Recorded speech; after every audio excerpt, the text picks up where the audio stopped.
کوئی لڑکی اپنے ہونے والے شوہر سے یہ نہیں کہہ سکتی کہ جب تک میں آپ کے نکاح میں ہوں آپ دوسری تیسری یا چوتھی شادی نہیں کر سکتے. کیوں؟ کیونکہ دوسری تیسری یا چوتھی شادی کرنے کی اجازت اللہ نے قرآن میں دی ہے.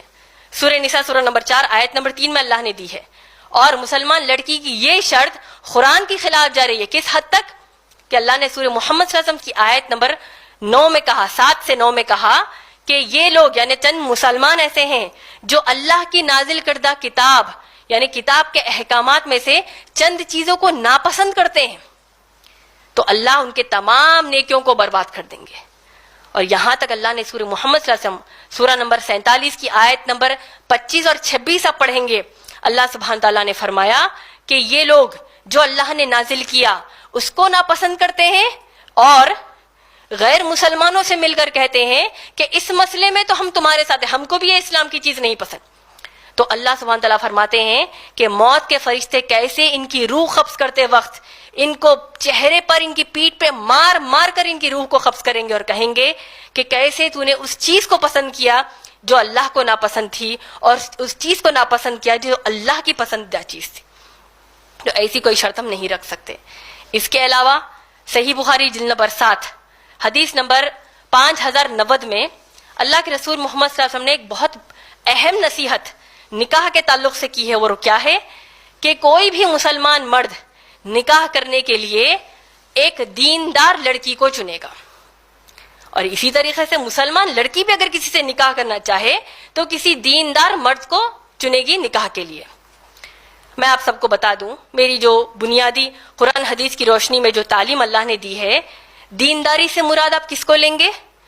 اس کو آپ بنیادی طور پر معاملت داری سے لیں گے، یعنی ہونے والا آپ کا جو شوہر ہے کیا وہ اپنے ماں باپ کے حقوق ادا کرتا ہے کہ نہیں، اس کے ساتھ ساتھ دوسرے رشتہ داروں کا حق ادا کرتا ہے کہ نہیں، حلال کماتا ہے کہ نہیں، اسی طریقے سے وہ خیرات و صدقات کرتا ہے کہ نہیں، رہن سہن میں سادگی پسند ہے یا نہیں. یہ معلومات کریے، نہ کہ یہ معلوم کریے کہ کتنا کماتا ہے، کون سے جہنمی ہیرو کی طرح لگتا ہے، کتنی پراپرٹیاں ہیں، اس کو ترجیح نہ دیجیے. تو ایک بنیادی بات آپ سب کو بتانی تھی. اس کے علاوہ آپ دیکھیے اللہ کے رسول محمد صلی اللہ علیہ وسلم نے جو مہر کے تعلق سے ہم کو بتایا ہے کہ مسلمان عورت کو جو مہر جو اس پر فرض کیا گیا ہے کہ اس کا حق ہے لینا، لیکن ہم کو قرآن حدیث کی تعلیمات سے یہ سکھایا جاتا ہے کہ آپ مہر کو اتنا بڑا چڑھا کر مت لیجئے کہ رشتہ قائم ہونے کے لیے مشکل پیش آ جائے. یہ بھی ایک چیز ضروری تھی.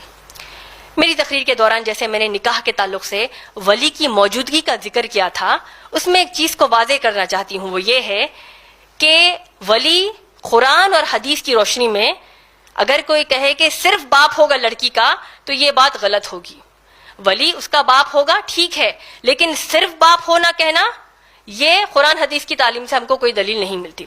مثال کے طور پر اگر کوئی مسلمان لڑکی، اس کا جو مسلمان ولی ہے یعنی اس کا باپ ہے، مسلمان لڑکی کسی مسلمان لڑکے سے نکاح کرنا چاہتی ہے اور ولی جو ہے وہ اجازت نہیں دیتا، نہیں مانتا، تو اسلامی حکومت کے تحت جو قاضی ہوتا ہے، یعنی اگر عام اعتبار سے بھی حکومت کے تحت جو قاضی ہوتا ہے وہ لڑکی کے دوسرے لازم شرائط کو پورا کرتے ہوئے نکاح پڑھوا دے گا. کیوں؟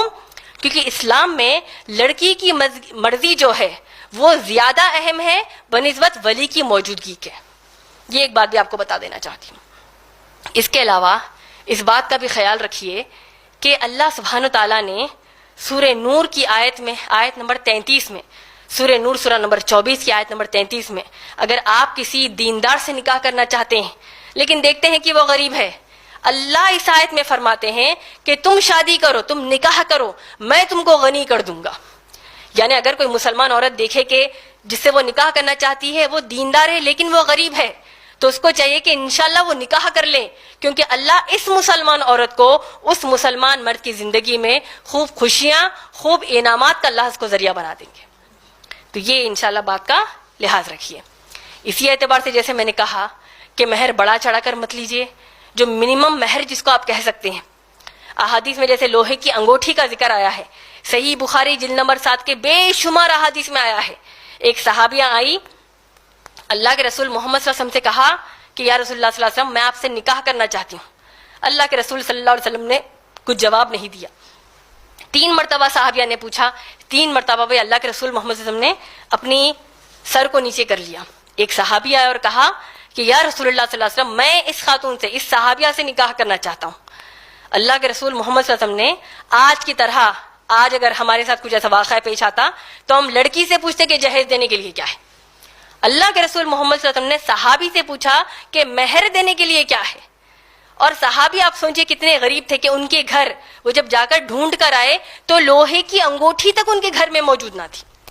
تو اللہ کے رسول محمد صلی اللہ علیہ وسلم نے کتنا پیارا مہر طے پایا کہ جتنا قرآن آپ کو یاد ہے وہ قرآن اس صحابیہ کو یاد دلا دینا نکاح کے بعد، یہی اس کا مہر ہے۔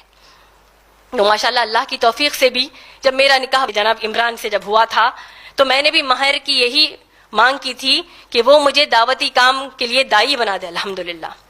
تو یہ چیز مہر کے معلومات الحمدللہ ہم کو ہو گئے۔